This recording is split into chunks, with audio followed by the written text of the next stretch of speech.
نحمده ونصلي ونسلم على رسوله النبي الكريم وعلى آله وأصحابه أجمعين.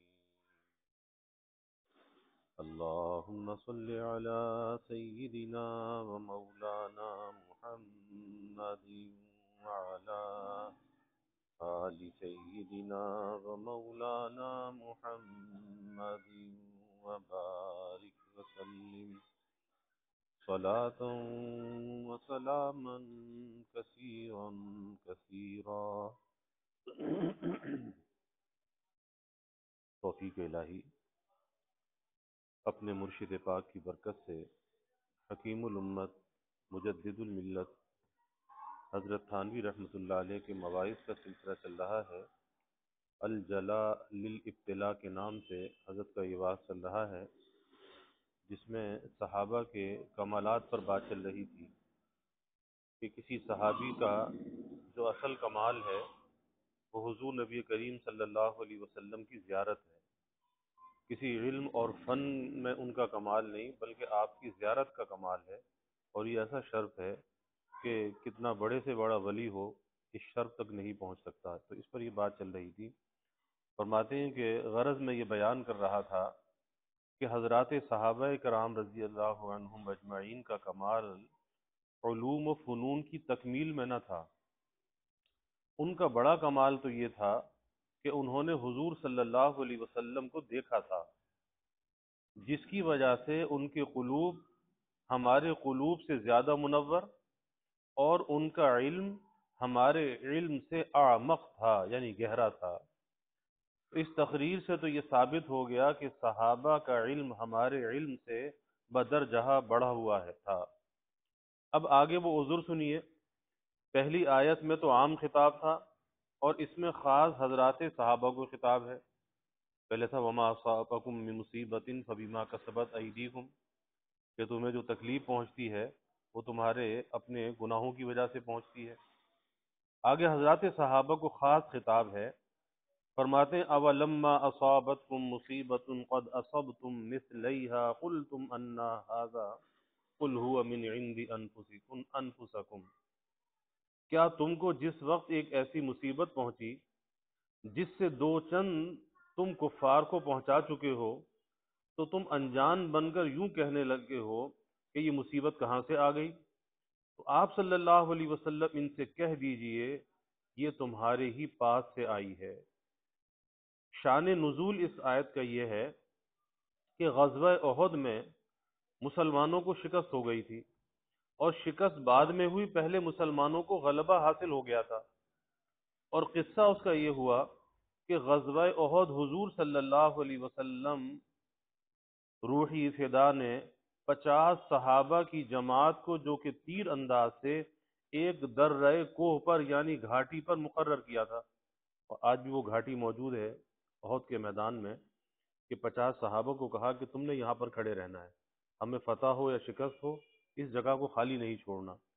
تو 50 صحابہ کو کھڑا کیا اور ان سے یہ فرما دیا تھا کہ تم یہاں سے ہرگز نہ ہٹنا، چاہے ہم کو فتح نصیب ہو یا خدا نہ خواستہ شکست ہو، ہماری بوٹی بوٹی الگ ہو جائے مگر تم یہیں جمع رہنا. اس انتظام کے بعد جو مسلمانوں نے کفار پر حملہ کیا تو کفار کو شکست ہو گئی اور وہ ایسے بے تحاشا بھاگے کہ ان کی عورتوں کی پنڈلیاں بھاگتے ہوئے نظر آتی تھیں، اتنے بری طرح بھاگ رہے تھے.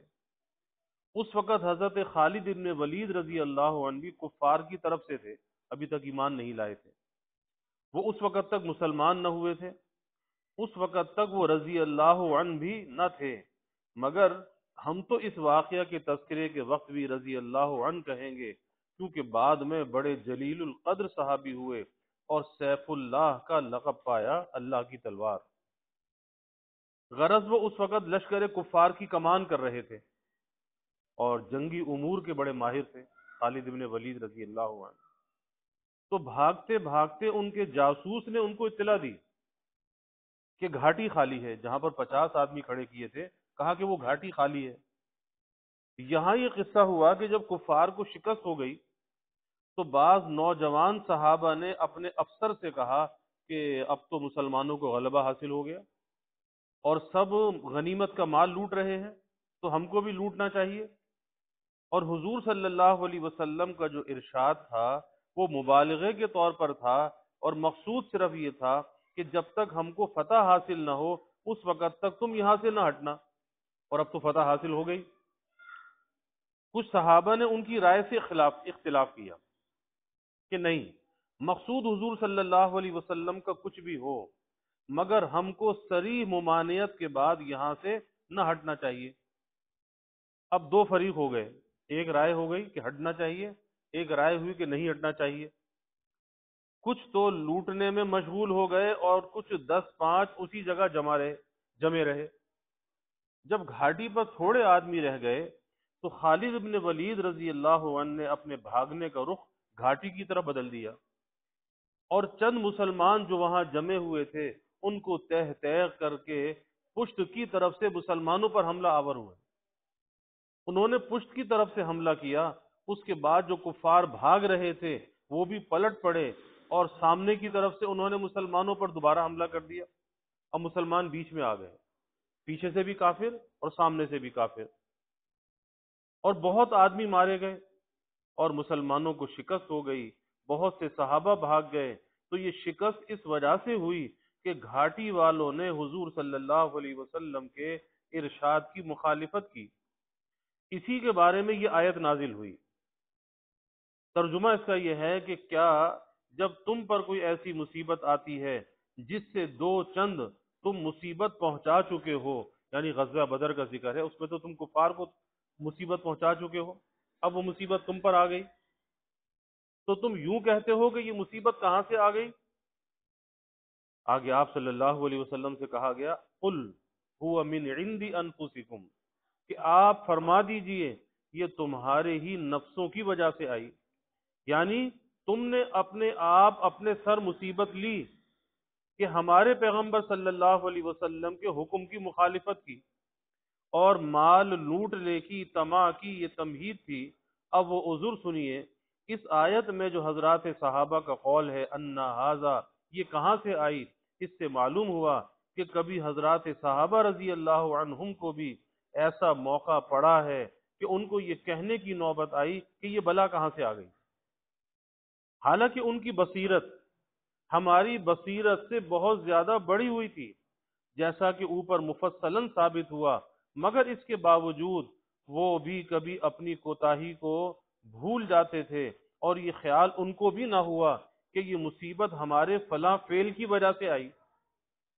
تو اب اگر آپ لوگ بھی اپنی خطاؤں کو بھول جائیں تو کچھ زیادہ تعجب نہیں، لیجئے میں نے آپ کا عذر بھی بیان کر دیا۔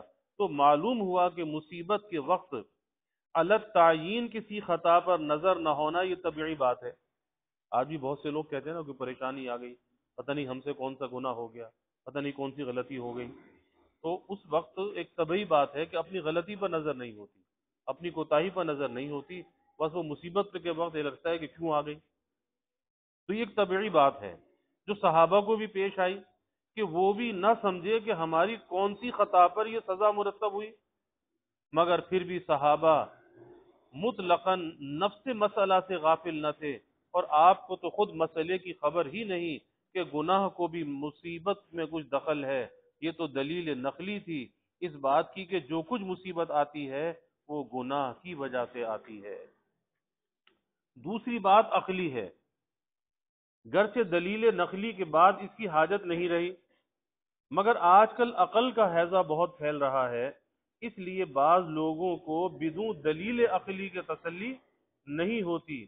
عورتوں کو حیض آتا ہی تھا، مگر آج کل مردوں کو بھی حیضہ ہو گیا، عورتوں سے بھی بڑھ گئے، مگر اتنا فرق ہے کہ وہاں بڑی ہا ہے اور یہاں ہا ہے۔ وہ دلیل یہ ہے کہ سب جانتے ہیں کہ حق تعالی جل شانہ بہت بڑے رحیم ہیں، اللہ تعالی بہت بڑے رحیم ہیں، ان کی رحمت و رافت اپنی مخلوق کے ساتھ اس درجے کی ہے، نہ کسی باپ کو اپنی اولاد سے ہو سکتی ہے اور نہ کسی ماں کو۔ شاید آپ کہیں کہ یہ بھی تو دلیل نقلی ہے، کیونکہ حق تعالیٰ کا اس درجے رحیم و کریم ہونا یہ بھی تو نصوص ہی سے معلوم ہوا۔ تو لیجئے میں اس کو بھی عقل سے ثابت کیے دیتا ہوں۔ میں کہتا ہوں کہ اگر خدا کی رحمت آپ کو محسوس نہیں ہوتی تو یہ تو آپ کو محسوس ہوتا ہے کہ ماں اپنی اولاد سے محبت کرتی ہے، جانور تک اپنے بچوں کو جان سے زیادہ عزیز رکھتے ہیں، جانور بھی اپنے بچوں کی حفاظت کرتے ہیں۔ خود آپ کو بھی کسی سے ضرور محبت ہوتی ہے، اور یہ ظاہر ہے کہ یہ ہماری ایک صفت جو کہ وجود کی فرع ہے، وجود ہی اگر نہ ہوتا تو یہ محبت کہاں سے پیدا ہوتی؟ یعنی ہمارا وجود ہے تو جبھی ہمیں رشتوں کا پتہ ہے، محبت کا پتہ ہے، اگر وجود نہ ہوتا تو ہمیں کیا پتہ ہوتا؟ اور یہ ہر شخص جانتا ہے کہ ہمارا وجود ہمارا اپنے گھر کا نہیں، خدا کا دیا ہوا ہے۔ تو یہ تمام صفات بھی اسی کی عطا کردہ ہے، یہ محبت کا ہونا انسانوں کے درمیان اسی کی عطا کردہ ہے۔ اس کے بعد دوسرا مقدمہ یہ ملا لیجئے کہ با اتفاق عقلاء کے ایک کمال ہے، اور حق تعالی کسی کمال سے خالی نہیں، تو ان میں صفت محبت کا ہونا عقلاً ثابت ہو گیا۔ تو جب وہ اتنے بڑے رحیم ہیں اور پھر بندوں پر مصیبت بھیجتے ہیں، تو یہ کب خیال ہو سکتا ہے کہ اتنا بڑا چاہنے والا خواہ مخواہ اپنی مخلوق کو پریشان کرتا ہوگا؟ بلکہ ضرور کوئی قصور آپ کی طرف سے بھی ہوا ہے، جبھی تو اس رحیم و کریم نے یہ مصیبتیں آپ پر نازل کی ہیں۔ غرض عقلاً اور نقلاً یہ بات ثابت ہو گئی کہ جو مصیبت آتی ہے ہمارے گناہوں کی وجہ سے آتی ہے۔ اس کے بعد تعجب ہے کہ اب بھی بعض لوگ ایسے وقت میں یوں کہتے ہیں، اے اللہ کس گناہ میں پکڑے گئے؟ ہم نے کون سا گناہ کیا؟ میں کہتا ہوں کہ اے اللہ، کیا اب بھی آپ کو اپنے تقدس کا اعتقاد ہے؟ جو لوگ نماز روزہ کرتے رہتے ہیں اور گناہوں سے بچتے ہیں، وہ اگر یہ بات کہیں تو ان کو اس کے کہنے کا کچھ منہ بھی ہے، مگر بے نمازی بھی تو یوں کہتے ہیں کہ ہائے کس گناہ میں پکڑے گئے۔ اب یا تو یہ لوگ اپنے گناہوں کو گناہ ہی نہیں سمجھتے، مگر مسلمان کی نسبت یہ خیال تو نہیں کیا جا سکتا کہ وہ گناہ کو گناہ ہی نہیں سمجھتا، کیونکہ یہ تو کفر ہے۔ مگر میں اس کا منشا آپ کو بتلانا چاہتا ہوں۔ اس کا منشا یہ ہے کہ یہ لوگ خدا تعالی کو اپنے اوپر قیاس کرتے ہیں، اور اکثر باتوں میں جاہل لوگ خدا تعالی کو اپنے اوپر قیاس کرتے ہیں۔ جیسا کہ ایک بڑھیا نے کہا تھا کہ جب سارے آدمی جانور مر جائیں گے اور قیامت قائم ہو جائے گی، تو قیامت میں تو اللہ میاں کا اکیلے جی نہیں گھبرائے گا۔ اب اس کی جتنی عقل تھی اس نے ایسی بات کی۔ اور بہت سے واقعات ایسے ہیں کہ جن سے یہ معلوم ہوتا ہے کہ انسان کا خاصہ ہے کہ وہ حق تعالی کو اپنے اوپر قیاس کرتا ہے۔ اسی طرح جو لوگ رات دن گناہوں میں مبتلا ہیں، وہ اپنے آپ کو دیکھتے ہیں کہ پہلے پہل جب گناہ صادر ہوتا تھا تو دل کڑتا تھا، تکلیف زیادہ ہوتی تھی کہ گناہ کیوں ہو گیا، اور پھر کرتے کرتے عادت سی ہو جاتی ہے کہ اس سے دل بھی نہیں برا ہوتا۔ تو یہ تو خیال کرتے ہیں کہ جن گناہوں کی ہم کو عادت ہو گئی ہے، خدا تعالیٰ کو بھی نعوذ باللہ ان کو تو عادت ہو گئی ہوگی، یعنی ہمارے گناہوں کو برداشت کرنے کی۔ کیونکہ قاعدہ ہے کہ پہلی مرتبہ خطا پر زیادہ غصہ آیا کرتا ہے، جب اس وقت سزا نہیں دی تو دوسری مرتبہ پر غصہ کم آیا کرتا ہے، پھر جب بار بار ایک کام خلاف منشا ہوتا ہے تو ایک مساوات سی ہو جاتی ہے۔ جس طرح کسی کی بیوی بد مزاج ہو تو پہلے پہل تو اس کی باتوں پر غصہ آیا کرتا ہے، اور جب یہ دیکھتے ہیں کہ اس کی عادت ہی اسی طرح کی ہے تو اچھے اچھے دنیا داروں کو بھی مساوات ہو جاتی ہے، اور بیچارے اللہ والے تو پہلے ہی سے صبر کر لیتے ہیں کہ چلو بھائی گزارا کرنا ہے۔ مگر دنیا داروں سے صبر دشوار ہے تو وہ خوب مرمت کرتے ہیں، اور انہی سے عورتیں سیدھی بھی ہوتی ہیں۔ سچ کہا ہے کسی نے، یغلبن الحازم ویعلبہن الجاہل، کہ ہوشیار مرد پر غالب ہو جاتی ہیں اور جاہل ان پر غالب ہو جاتا ہے، کیونکہ وہ خبر لیتا ہے۔ لوگ یوں سمجھتے ہیں کہ مولوی ہی بیویوں سے دبتے ہیں، خیر کوئی یوں ہی سمجھ لے، مگر وہ حقیقت میں دبتے نہیں، بلکہ کمزور پر بہادری ظاہر کرتے ہوئے غیرت کرتے ہیں۔ جس طرح دنیا دار اپنی بیویوں کو کوٹتے ہیں، ان سے یہ نہیں ہو سکتا، تو بعض تو غیرت کی وجہ سے اس کی کج خلقی کو نبھاتے ہیں، اور بعض اللہ کے بندے اس سے بھی آگے بڑھے ہوئے ہیں۔ ایک بزرگ کی بیوی بہت ہی کج خلق تھی، یعنی برے اخلاق والی، ٹیڑے اخلاق والی، اور ان کو اس کے ہاتھ سے بہت اذیت پہنچتی تھی۔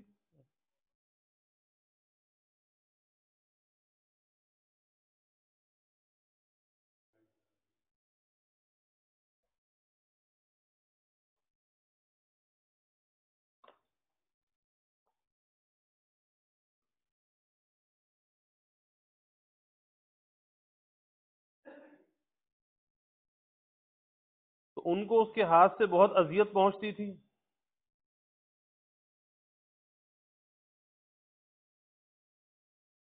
ایک مرتبہ کسی خادم نے عرض کیا کہ حضرت اس کا رسہ کیوں نہیں کاٹ دیتے؟ جب یہ باز نہیں آتی تو طلاق دے کر الگ کر دیجئے۔ ان بزرگ نے فرمایا کہ ہاں بھائی، سچ کہتے ہو، واقعی خیال تو مجھے بھی ہوا تھا کہ اس کو طلاق دے دوں، مگر پھر یہ خیال ہوا اگر میں نے اس کو طلاق دے دی تو یا تو یہ دوسرا نکاح نہ کرے گی، تو اس صورت میں اس کو تکلیف ہوگی، اس کے نان و نفع کی کون خبر لے گا، اور اگر اس نے دوسرا نکاح کسی سے کر لیا تو اس کے ساتھ بھی یہ اسی طرح رہے گی، جس کے سر پڑے گی اسے بھی تکلیف پہنچائے گی، اس لیے وبال جان ہو جائے گی۔ اس لیے میں ہی سب مسلمانوں کی طرف سے تکلیف برداشت کرنا گوارا کرتا ہوں، دوسرے مسلمانوں کو اس کی تکلیف نہ پہنچے۔ تو میں نے تو یہ سمجھ لیا ہے کہ میں مسلمانوں کے لیے وقایا بنا ہوا ہوں، یعنی میں رکاوٹ بنا ہوا ہوں، کہ امت محمدیہ صلی اللہ علیہ وسلم میں سے کسی شخص کے پیچھے یہ بلا نہ پڑے۔ ماشاءاللہ ان حضرات کی کیسی نیتیں تھیں، دنیا داروں سے اول تو صبر نہیں ہوتا، خوب مرمت کرتے ہیں، اور جو اس سے باز نہ آئے تو کھانا کپڑا بند کر دیتے ہیں، اور باز طلاق ہی دے ڈالتے ہیں، مگر اللہ والوں سے یہ نہیں ہو سکتا۔ اس لیے سب ان کو یہ کہتے ہیں کہ بیویوں سے دبتے ہیں، کوئی کچھ کہے، مگر وہ تو اس تحمل اور برداشت میں ثواب کی امید کرتے ہیں۔ حضرت مرزا مظہر جانے جانا دہلوی رحمت اللہ علیہ بہت ہی نازک مزاج تھے۔ ان کا ایسا شاہانہ مزاج تھا کہ ایک مرتبہ آپ کو رات بھر نیند نہ آئی، یعنی طبیعت کے اندر بہت لطافت تھی اور پیدائشی طور پر ایسے تھے، تو ایک مرتبہ آپ کو رات بھر نیند نہ آئی، صبح کو جو تشریف لائے تو آنکھوں میں نیند نہ آنے کا اثر تھا، سرخی ہو گئی، تو خدام نے دریافت کیا کہ آج کیسا مزاج ہے؟ فرمایا رات بھر نیند نہیں آئی، لحاف میں نگندے ٹیڑے پڑے ہوئے تھے، اس سے رات بھر الجھن رہی، نہ معلوم رات کو لحاف میں منہ لپیٹ کر نگندوں کا ٹیڑھا ہونا کیسے معلوم ہو گیا ہوگا۔ یعنی اتنی طبیعت میں لطافت کی، دھاگے جو پڑے ہوتے ہیں وہ ٹیڑھے تھے تو وہ سیدھے نہیں تھے، اس کی وجہ سے اس کا اثر تھا۔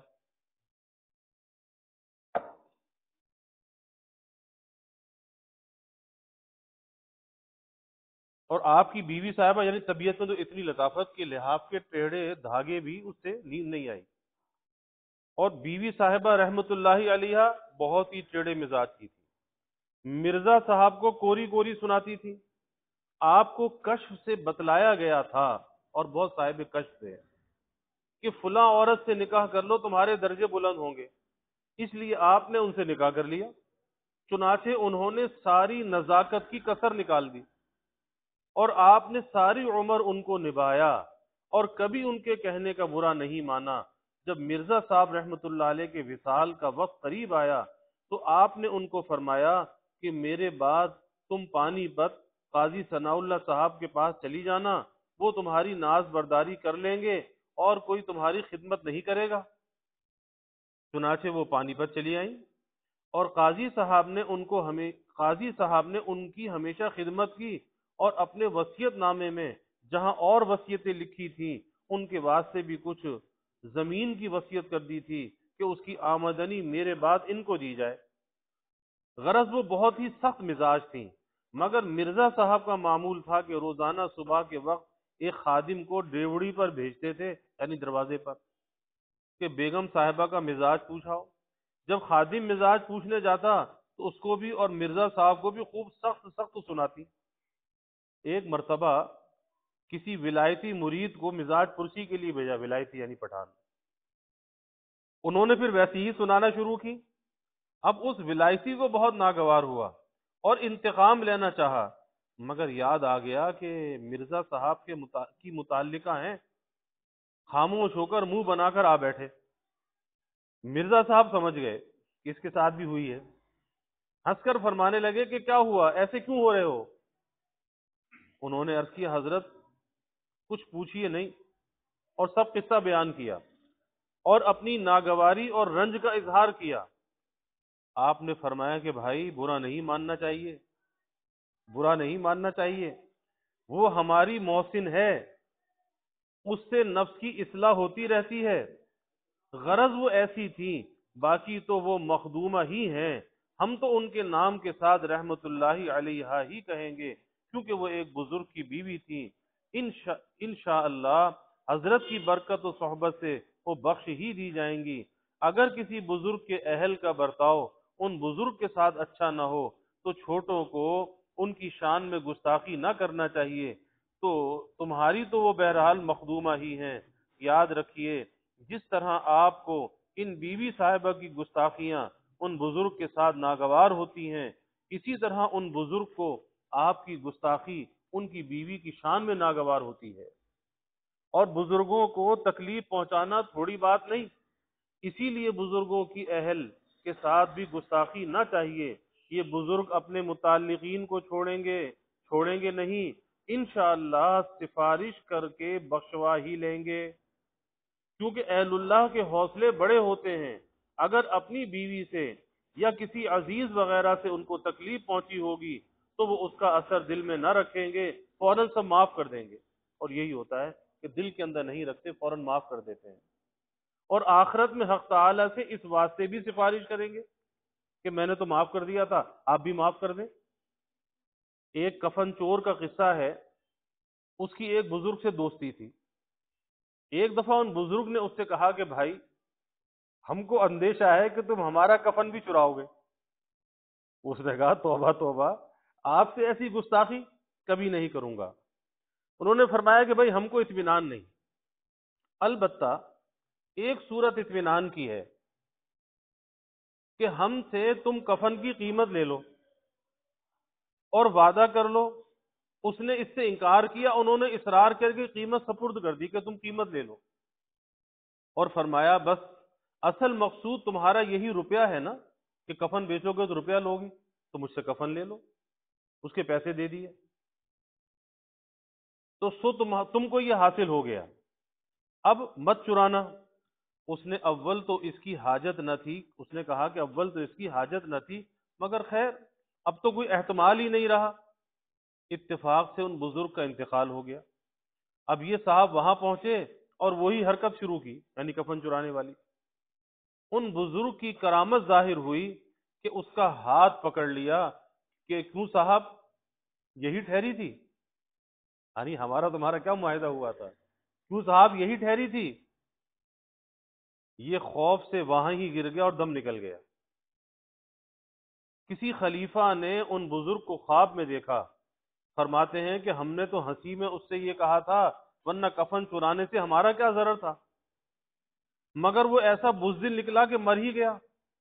گو وہ فاسق ہے، مگر ہم نے اس کا بازو پکڑ لیا ہے، اس کی لاج آتی ہے، اب میں اس کی سفارش کر کے بخشوانے کی کوشش کرتا ہوں، اور تم اس کی تجہیز و تکفین کرو۔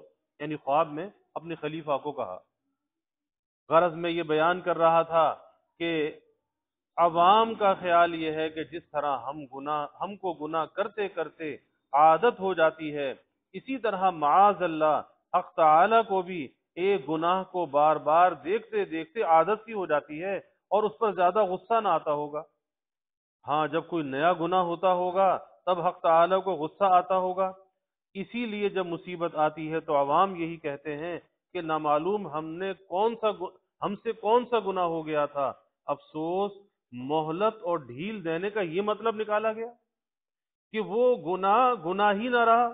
چاہیے تو یہ تھا کہ یوں سمجھتے کہ ہم ہر وقت زمین میں گاڑ دیے جانے کے قابل ہیں، اور جو گھڑی سلامتی کے ساتھ گزر جاتی ہے وہ خدا کی عنایت ہے۔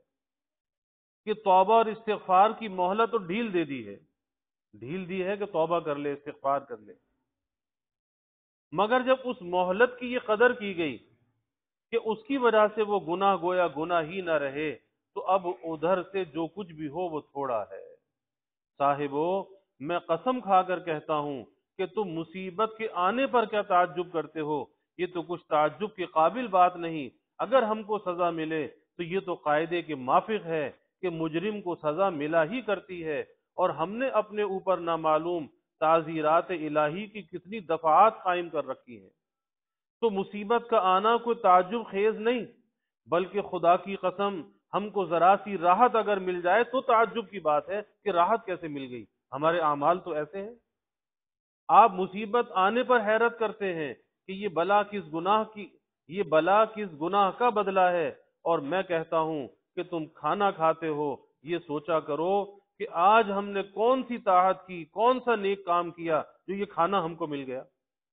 اس شاخ کا مذاق پیدا ہو جائے تو پھر منہ سے کبھی یہ بات نہ نکل سکے کہ یہ بلا کس گناہ کی وجہ سے آئی، ان کا تو یہ مذاق ہے۔ وجود کا ذنب لا یقاس به ذنب، کہ تیرا وجود ہی گناہ، اس پر اور گناہ کو قیاس نہیں کیا جا سکتا، کہ خود ہمارا وجود ہونا ہی اتنا بڑا گناہ ہے کہ اس کے برابر کوئی گناہ نہیں موجود۔ موجود حقیقی کے سامنے ممکن معدوم کی ہستی کیا ہے کہ یہ بھی کوئی وجود میں شامل ہے کہ اس کے ساتھ شریک ہو؟ یہ تو ہر وقت نیست و نابود کر دیے جانے کے قابل ہے۔ لیجئے، عارفین تو آپ کے وجود ہی کو گناہ بتلا رہے ہیں جس سے آپ بچ ہی نہیں سکتے۔ اس شعر کا یہ مطلب نہیں کہ وجود فی نفسی ہی گناہ ہے، کیونکہ وجود فی نفسی ہی ہمارے اختیار میں کب ہے، بلکہ مطلب یہ ہے کہ اپنے کو موجود سمجھنا اور اپنی ہستی پر نظر کرنا گناہ ہے کہ میں کچھ ہوں، اپنی ہستی پہ نظر کرنا۔ سو واقعی جس کی نظر موجود حقیقی کی ہستی پر ہے تو وہ اس کے سامنے اپنے کو موجود کہتے ہوئے بھی شرمائے گا، یعنی جس کی نظر اللہ کے اوپر ہے اپنے کو موجود کہتے ہوئے بھی شرمائے گا۔ ہمہ ہر چیز ہستن ازاں کم ترن، کہ با ہستیش نام ہستی برن، کہ تمام چیزیں جو موجود ہیں اس موجود حقیقی کے سامنے کمتر ہیں کہ اس کے وجود کے سامنے اپنا نام لے سکیں۔ اللہ تعالیٰ فہم دین۔ الحمد للہ رب العالمین والعاقبۃ للمتقین والصلاة والسلام علی اشرف الانبیاء والمرسلین، اللہم صل علی سیدنا و مولانا محمد وعلی آل سیدنا و مولانا محمد وبارک وسلم۔ ربنا آتنا فی الدنیا حسنہ وفی الآخرۃ حسنہ وقنا عذاب النار۔ ربنا اتمم لنا نورنا واغفر لنا انك على كل شيء قدير۔ اللهم اعنا على ذكرك وشكرك وحسن عبادتك۔ اللهم ارنا الحق حقا وارزقنا اتباعه، وارنا الباطل باطلا وارزقنا اجتنابه۔ اللهم انا نسألك العفو والعافية والمعافاة الدائمة في الدين والدنيا والآخرة، والفوز بالجنة والنجاة من النار۔ اللهم إنا نسألك من خير ما سألك منه نبيك سيدنا محمد صلى الله عليه وسلم، ونعوذ بك من شر ما استعاذك منه نبيك سيدنا محمد صلى الله عليه وسلم، وأنت المستعان وعليك البلاغ، ولا حول ولا قوة إلا بالله۔ وجزى الله عنا محمدا صلى الله عليه وسلم ما هو أهله، وصلى الله تعالى وسلم على النبي الكريم، آمين برحمتك يا